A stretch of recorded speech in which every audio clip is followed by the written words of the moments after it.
Welcome back to the Just a Minute podcast. I'm your Hoop Scene host, Austin Smith, with my partner in crime, my brother, Justin Young, who is our editor-in-chief here at hoopscene.com. This is episode number 25 of the Basketball Grassroots Show, where we bring you the latest and greatest from across the country, from east to west. Oh, man, that sounded pretty good. I like that, JY. That sounded pretty good. You too. It did.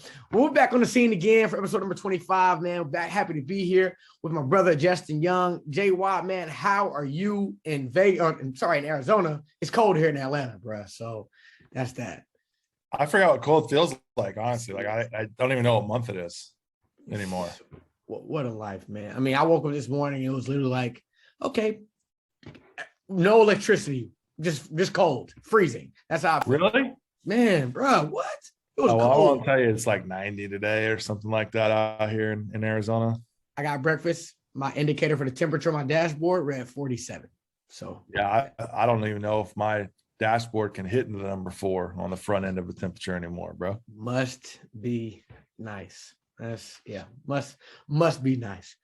Well, let's get to it, brother. Let's get the show rocking and rolling. Everyone, again, this is episode number 25 of the Just a Minute Show. And look, we've got some great content for you all. A big event this past weekend, the Border League. Oh, man, you talk about some heavy hitters, big notable names, big notable teams, some of the best of the best. Here on this show, JY and I always use the phrase comparing apples to apples, and you got some of that for sure this past weekend. So, JY, overall, man, give me a quick synopsis of the Border League and your time there, and then we can dive and go for it with some of your insights from the event. Yeah, so the Border League launched last year, and the concept of it was they wanted to take the top teams from bordering states, so Nevada and California, Utah and Arizona. And so like, that's kind of what the concept of it was. And it was ran here in Phoenix last year, was absolutely tremendous. IMG came out all the way. So it kind of defies the whole notion of the borders, but came across the country and they won that event, really kind of sparked their whole season that they had moving forward. This year, we had a couple of teams from like Oak Hill, which was our eventual winner for the event, which we'll talk about, came all the way out from Virginia. We had a team from Florida with the Boozer Twins. But for the most part, it's really a good opportunity to see the top teams in the West do exactly what you said, go head to head, apples to apples, and really have some narratives that we have. Right. And they had it broken down in different divisions. And so if you were a hoop head and you're flipping through the channels over the weekend, or you're looking at ESPN Plus, you probably saw some things from the top flight division of the Border League. Those were broadcast and streamed on those platforms. And you had really 8 tremendous teams. If I can think off the top of my head, we had Oak Hill, we had Sierra Canyon, we had Prolific Prep, we had Dream City Christian, Coronado out of Vegas, Bishop Gorman out of Vegas, Vertical Academy with Mikey Williams. And who am I forgetting? I'm forgetting somebody out of this group. And I'm sure they're probably like, how can you forget about us? You're so disrespectful. I'm not trying to be, I'm just tired and I'm old. But anyways, it was a high level group of teams in that pack. And man, it was an absolute dominant weekend with some high level 5-star guys along the way. And we saw some matchups that certainly was worthy of a national spotlight. And it was a really, really good time for us to be there for Hoop Scene and to get a look at some guys. And honestly, I got a lot of rankings reshuffling to do, my man. A lot. Hey, I'm not surprised. I mean, look, I think that's one of the best things about us really branching out, is going west now, is we really can get even a bigger landscape than we had before. JY, credit to you, bro. You've been in the game for a long time, and your reputation and resume speaks for itself. When you actually been in the West Coast now, there's a whole another level of ball game and expertise that comes to that Hoop Scene brand even more. And I think when you talk about rankings, you get more a chance now, especially after a COVID year, to really see eyes on some of these prospects in general who are on the other side of the country. Well, it was a cool too. Yesterday, I was sitting in the gym over there at Coronado High School, and I'm thumbing through Twitter, and I'm seeing like our elite camp, which I knew you were at with Brianna and Josh and PC and our entire team. The day before, we were in North Carolina with JB and Jannard Hartley and Daryl LeBerry and all of our squad up there. So like, it was really cool. And to me, it gives this really good perspective on the big picture look at prep basketball. And so I think that, to your point, like, we try to make sure that we can be authentic in our opinion by being in the gym and seeing things with our own eyes and talking to players along the way. Corona Centennial, that was the other team that I forgot. So I don't know how I could forget that, because Jared McCain's one of my favorite players that there is in the country. So he's good. Sorry, it just came to me. But yeah, I mean, like for us, like that's what's really important is to be in the gym and to see all these players and to really interact and to have these bodies of work. So the Border League has quickly become one of my favorite events of the year to go to. It was a really, really good time spent in Las Vegas and really it got me excited about this season that's ahead. Back-to-back weekends. It was in Utah the week before, this weekend in Las Vegas. So it's a good chance to see a lot of these top teams in the West. And I feel really good about where we're at as a country too for prep basketball. I feel like everything's back. And I feel like we're going to have a regular season this year, which is really exciting. Yeah, I love it too, JY, because we're getting basketball, man, earlier than just the regular high school season. It's crazy how this game has changed from, a little fall league. Now we got big events going on. And I get, the whole last year with the pandemic kind of shifted a little bit of everything, but it's definitely cool nonetheless, man. Now, I think it's really dope to see everybody playing and getting their season started off in a pretty cool way. No question. So here we go now. I want to go ahead and ask you this. What did we learn from the Border League? We touched on what it's about. Man, what did you learn having that seat front and center? I was sitting in the airplane last night trying to type out my notes for the content that's probably on the site right now. And I was asking myself that, and there was a lot that really to kind of sift through. But ultimately, let's start with the winners, okay? Oak Hill Academy. They were in a tremendous matchup with Sierra Canyon. Both of those teams had to really compete. I was thinking about this. So Oak Hill Academy, they won the whole thing. They beat Sierra Canyon. It was a terrific game. It was back and forth. They were up by, I think, 16 points or something like that. Talking about Oak Hill and Sierra Canyon battled back. It really kind of showed like why this league is so good and why this event's so good. Because we have some absolute dogfight matchups to really see some competitiveness. Well, I was thinking about Oak Hill Academy. And so for years, Oak Hill Academy was the preeminent basketball powerhouse. The basketball factory or whatever you want to call it, where guys would come from all over the country and they would go to Mouth of Wilson, Virginia, and they wouldn't have any cell phone service. And a guy like Carmelo Anthony went there. And, you've got all these players over the last, 25 years or whatever it's been, probably longer. Steve Smith's been there coaching, just absolute legends. Jerry Stackhouse played there. I mean, you just go back and look at all the guys that have been there over the years. But what's happened in like the last 10 years or so is we've seen all these other basketball factory type of schools pop up, right? We saw the Florida schools kind of come into fruition. Montverde, IMG, we saw out here in the West, Prolific Prep has popped up. And now here in Arizona, we see AZ Compass Prep, we see Dream City Christian, we see Hillcrest, we see all these other programs. And now you got Wasatch in Utah, and you've got, Vertical Academy. You got all these schools that are popping up all over the place. And some of them are in metro cities, and Link Prep is awesome in Branson, Missouri. And so you have all these programs that are popping up all over the place. But Oak Hill, the OG of this concept of a basketball factory school, still stands in the ring and still throwing punches and still knocking people out because of what they are. And I thought about, man, how hard, well, sorry, I shouldn't say this, but it's a different recruiting pitch now, I think, for Oak Hill, because they're competing against so many other schools, where it used to be, I'm Oak Hill, we want you to come play for us, and it was done. Right. Now there's probably 30 options now that kids can consider and that can go to that are a basketball factory. But yet Oak Hill still remains true to themselves. They coach their guys really well. They have really, really good guard play. We saw that over the weekend in Caleb Foster. Chris Livingston, the Kentucky commit, did a really nice job of just kind of being a junkyard dog around the rim, grabbing offensive rebounds, putbacks, and just some toughness there. But it's interesting, like how Oak Hill is no longer alone at the top of the mountain for prep basketball. You know what I mean? Like if I say basketball factory, how many schools can you name off the top of your head? I know I just rattled off pretty much all of them. Man, you listed a bunch of those heavy hitters. I mean, I'm even thinking about past that. Like you had schools like Finley Prep, that are no longer around anymore. Yeah, you got so many of them. But Oak Hill, even when I was growing up, Oak Hill was like, if you got over to go to Oak, man, you win.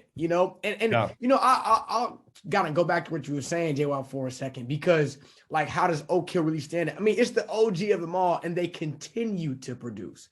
It's not like, okay, it's Oak Hill Academy and slowly they're dwindling down. I mean, they're still producing guys, and this is going on for years, man, for years. Well, and part of their success is their guard play, and I think their guard play, like if I know the point guard of Oak Hill Academy is going to be battle tested and is going to be an absolute dude when he's in college and was a pro. And Caleb Foster, their point guard this year, who's going to Duke. Honestly, I thought from there were so many good guards of the border league. I mean, elite, like it was fantastic. I thought Caleb Foster, 6'3", 6'4", really good combo guard, really good pace, really good control. He's no doubt going to be a guy that NBA guys are going to look at because he's got that combination of size and poise. Right. And there is a lineage of guys that have played that position that have played in the NBA. And it has all started with their cultivation of the position there at Oak Hill Academy. And I think Caleb Foster really stirs the drink for that Warriors team. Yeah. And is a player that I think is, I think he's a top 20 guy. He's one of the to me, it's Jared McCain and Caleb Foster and then Robert Dillingham. I think those are the three guys. Maybe Kylan Boswell, if you want to consider him a point guard as well. And I don't know, maybe Jared McCain's maybe more of a combo, but nevertheless, that's an elite group of guards. And Caleb Foster, to me, is always steady. He's always steady. You always know what you're going to get. And I thought he was absolutely tremendous from start to finish. Maybe not so much a box score guy, but his presence on the floor is why I think they win so many games. And I think why they'll win so many games moving forward. I thought tremendous weekend for Oak Hill Academy. That was my number one takeaway of the weekend by far. Yeah, without question. And like you said, well, Caleb, you may not show up in the box score, but that one factor that remains the same, winning.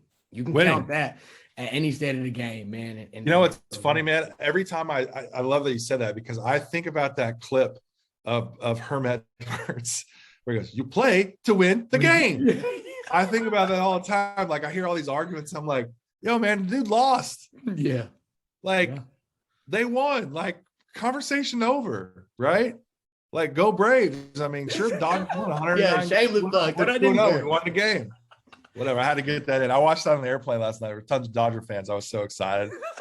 I had two hats in my bag. I had like another like non-sports hat, and I always have a Braves hat on me always. So, bro, in the middle of the flight, I took off my other hat. I put on the Braves hat, and I was like looking around, like, you know me, man. I always have Hey, man, listen, light flex. Light flex is always needed. Shout out to the Braves. Play to win the game, and so Oak Hill Academy did that, and that was my number one takeaway for sure. Nice. Well, in that championship matchup, Oak Hill Academy did play Sierra Canyon. For them, this go round, no Amari Bailey, no Bronny James, but Mike Price and Isaiah Elohim definitely stood out and did show some great signs there. What did you see from Sierra Canyon that you like, JY, that will really propel them to a great season, even when Amari and Bronny both get back?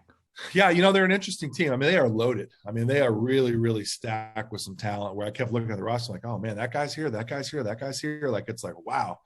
And they've got tons of resources, obviously. I mean, but when you got Amari Bailey and Bronny James both sitting out, that means there's two opportunities now for other guards to step up. And, man, Mike Price and Isaiah Elohim absolutely did. Let's start with Mike Price first, okay? Class of 23 guard.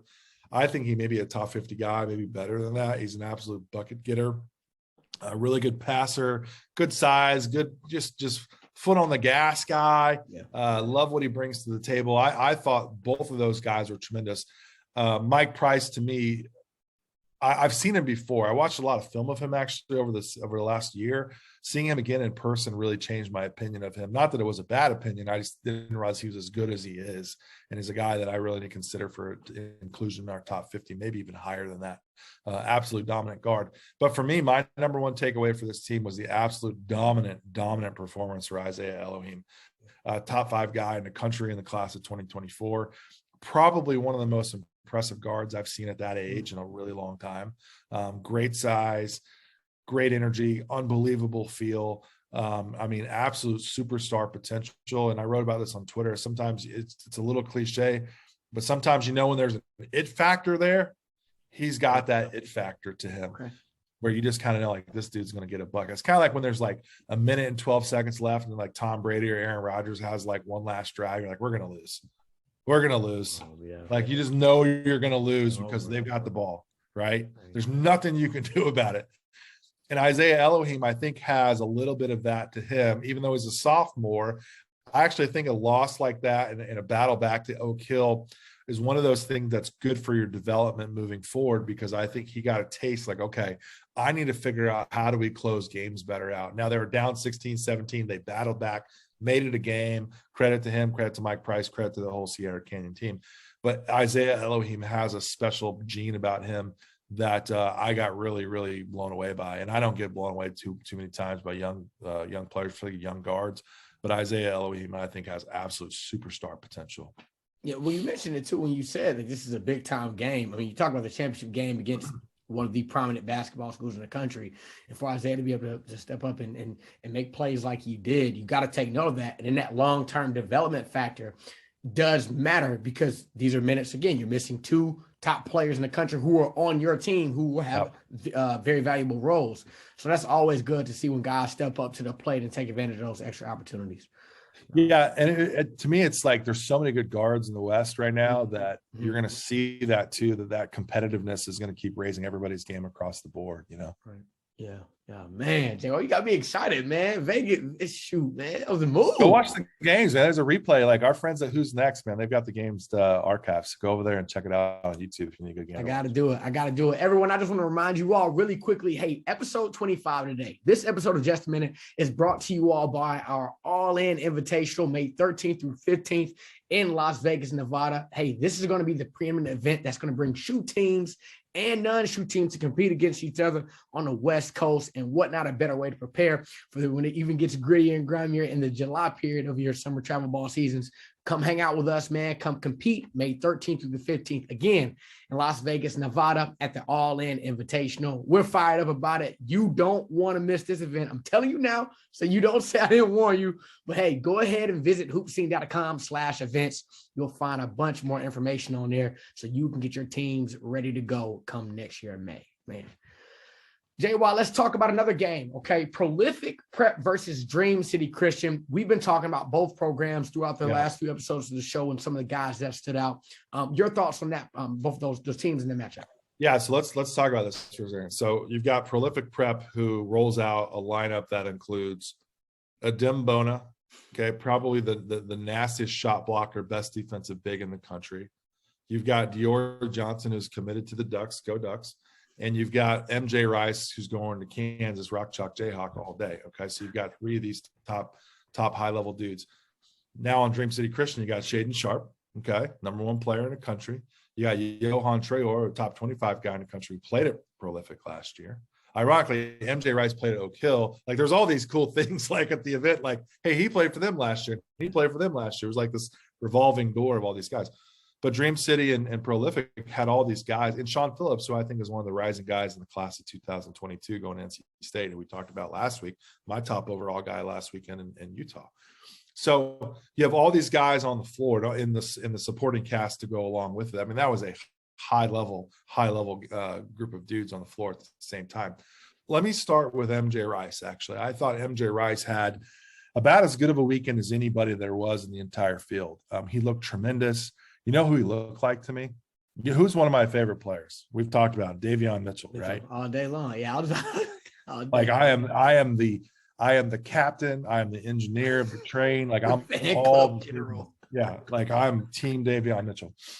MJ Rice reminded me a lot of the way Davion plays, with foot on the gas, rip your heart out, come and try to physically stop me. I will break you en route to the rim.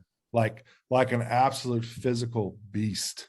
Wow. I loved it. I thought he competed. He looked terrific physically. And I don't say this as a slight to West Coast. The different parts of the country have different flavors of basketball, right? That's true. So the Southeast, we have tremendous athletes. The game is played so high above the rim.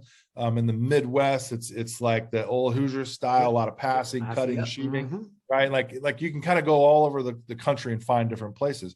Well, and I'm not saying this is a slight, but in the West Coast, I wouldn't say they're known for their physicality and like their I don't say they're not tough. That's not fair. But you know what I mean? Like, it's a different style. I mean, it's a little more swag, a little more cooler. Yeah. Right. But like MJ Rice comes to the table from North Carolina, okay? And this dude's like, yo, boom, boom. And you hear him playing. And like, I don't think dudes are ready for it. Okay. I don't think dudes are ready for it. Now, to be fair, a lot of these prep schools have kids from all over the world, so maybe regionally doesn't matter. But it was interesting to see MJ Rice's physicality really shine through with a West Coast flavor style of basketball. I thought he was really tremendous. The other part of that game that really kind of caught my attention really throughout the whole weekend was the development and the improvement of Shaden Sharp's perimeter game. Wow. His jump shot is wet, man. Like it looks really, really good. Wow. And it was funny. I was sitting with a couple other colleagues of mine, our friends at Pro Insight, and we were laughing like, man, when everyone's going down, Shaden's just still going up, like with his jump. Like he's just so freaky. And I'm sure if you went to the internet at all over the weekend, you probably saw some sort of freaky play that Shaden Sharp brought to the table. But overall, man, all those guys lived up to who they are. And I thought it was really good. Dior Johnson's progression continually as a point guard is really, really good. I'd love to see him and, Bona get into more pick and roll action. Curious to see how that goes. Johan Traore, I thought, had a really, really good weekend. Maybe he's a little bit better than I had realized, but just an absolute steady force. So when you have this much star power, there were so many takeaways for me that the simple one is they are who we thought they were, to use another coachism. But we definitely saw the improvements on some parts of the games that I was curious about. Number one, Shaden Sharp's shooting ability, the consistency of MJ Rice, and just the overall production of everybody else we talked about. Man, what a fun high-level game. Again, go find that one, rewatch it. There's a lot of prospects on the floor for that. Oh, yeah, you see, MJ Rice was amazing. The more I talk about it, the more like I'm thinking about it. I'm like, yo, that dude was a beast, man. See, Jay, well, I got some stuff I gotta do later on, man. You about to make me cancel all my plans, go in the living room, open up ESPN Plus, man, and just see. Yeah, but you can hit the fast forward, but you can click through that game in like 30 minutes. So you're right. I want to throw a curveball in there, JY, because we got a lot of people on here, basketball players in general, parents, coaches, and fans of the game. And even myself when I was younger, you see these big time programs like your Oak Hills, your Montverge, your Prolific Preps, your Dream City Christians, your Sierra Canyons. In your eyes as an evaluator, everybody always also says which team is best, and you watch these teams play, and sometimes early on in the season, you see struggles. What really separates the cream of the crop come March, come the Geico turn? What separates the teams that really are able to win with all that talent? That's a great question. I kind of posed this question to Twitter, like, what's the skill that you value the most as a basketball prospect? Mm-hmm. I'm interested to hear other people's opinions on that. Like some are shooting and some are rebounding, blah, blah, blah, blah. To me, it's like cohesiveness. Now, I kind of go back to, watching a lot of the Phoenix Suns last year and their style of play. And like, you can kind of see like how they grew as a team. I mean, here you had two of the best guards in the entire NBA, and Chris Paul and Devin Booker. And Booker was like the dude for this team, right? Yeah.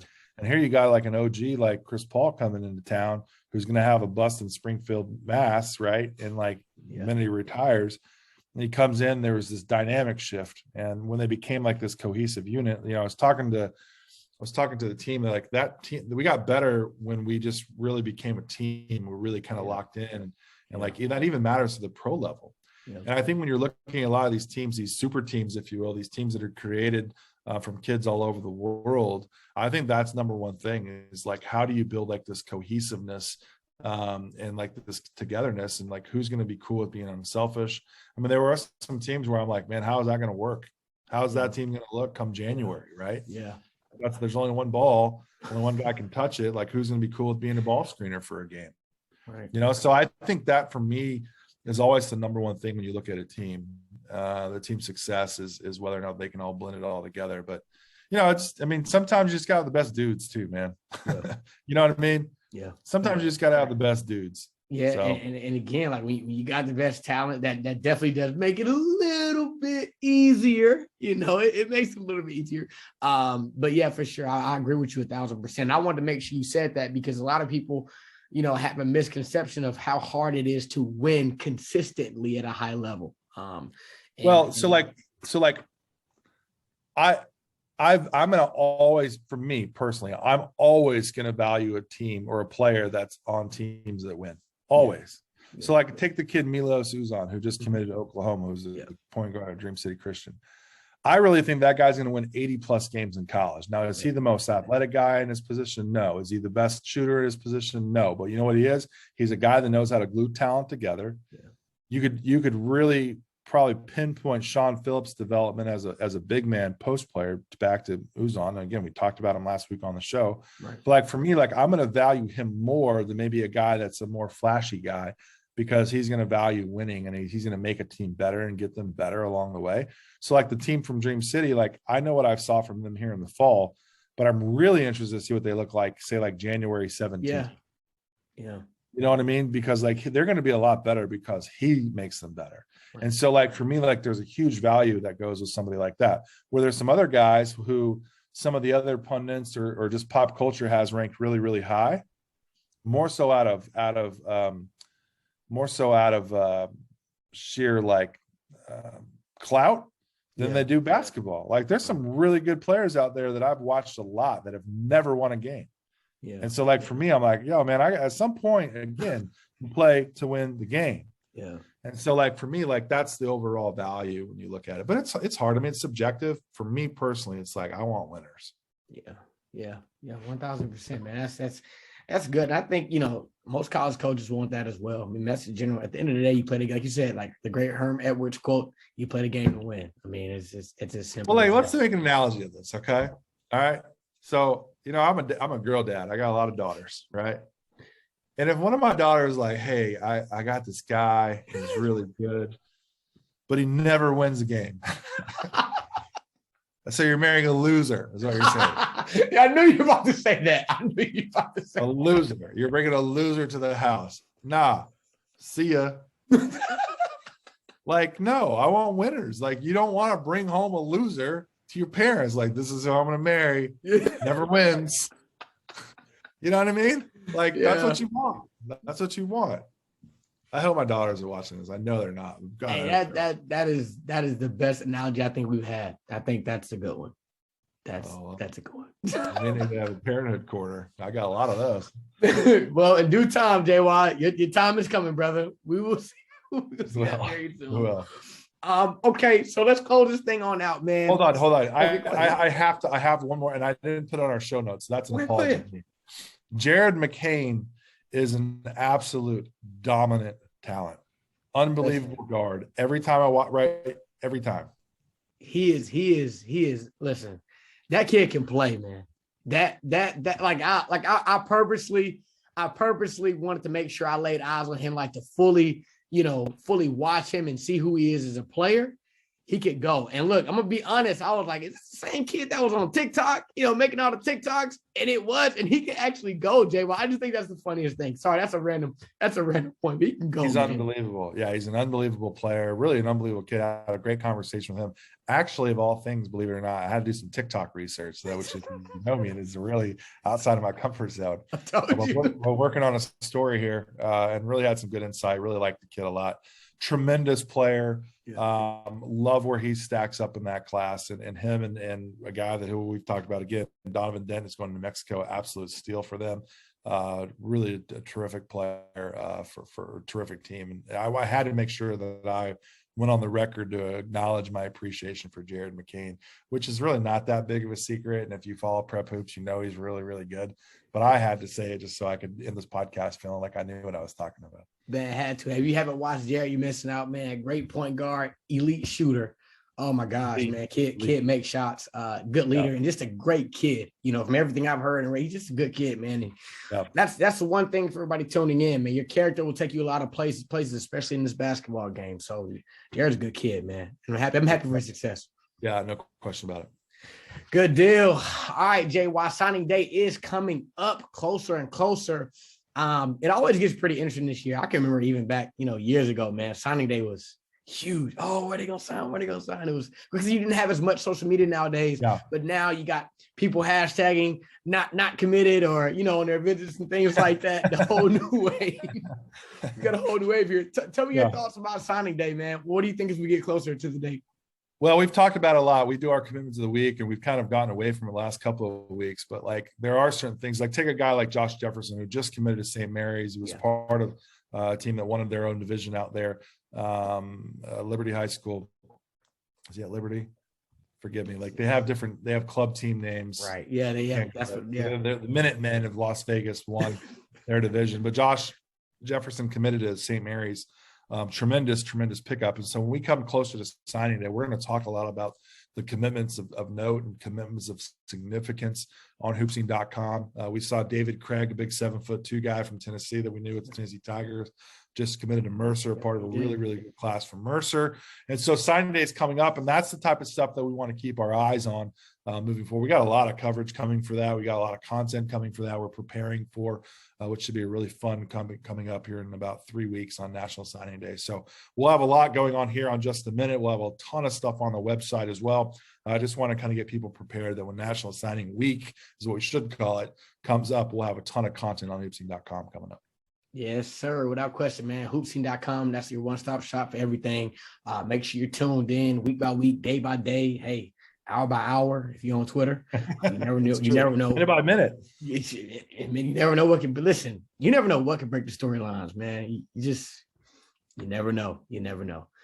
Well, Jay, I appreciate you, brother. This is episode number 25 of Just a Minute. For everyone, again, hey, do us a favor, like and subscribe this video, like the video, subscribe to our channel. What we want to make sure we're doing is we're giving players an opportunity to gain some recognition, right? To get their platforms and grow them and help their careers propel forward. So you liking this video, you subscribing to this channel allows for us to keep doing that. And then share it with a friend, man. Grassroots basketball is amazing. So share it with somebody you know who loves the game and wants to get some high-level access and intel to some of the deep roots behind the scenes and learn about the latest and greatest in grassroots basketball. So again, like, subscribe, and share with a friend. And thanks for tuning in as always, man. This is episode number 25. We're getting there, JY. Moving, half a year. I love it. I know. Without question, brother. Well, everyone, thanks again for tuning in. I am your Hoop Scene host, Austin Smith, and my brother, my partner in crime, is Justin Young. He is our editor-in-chief here at the Hoop Scene. Thanks for tuning in. We look forward to seeing you guys next week for episode number 26.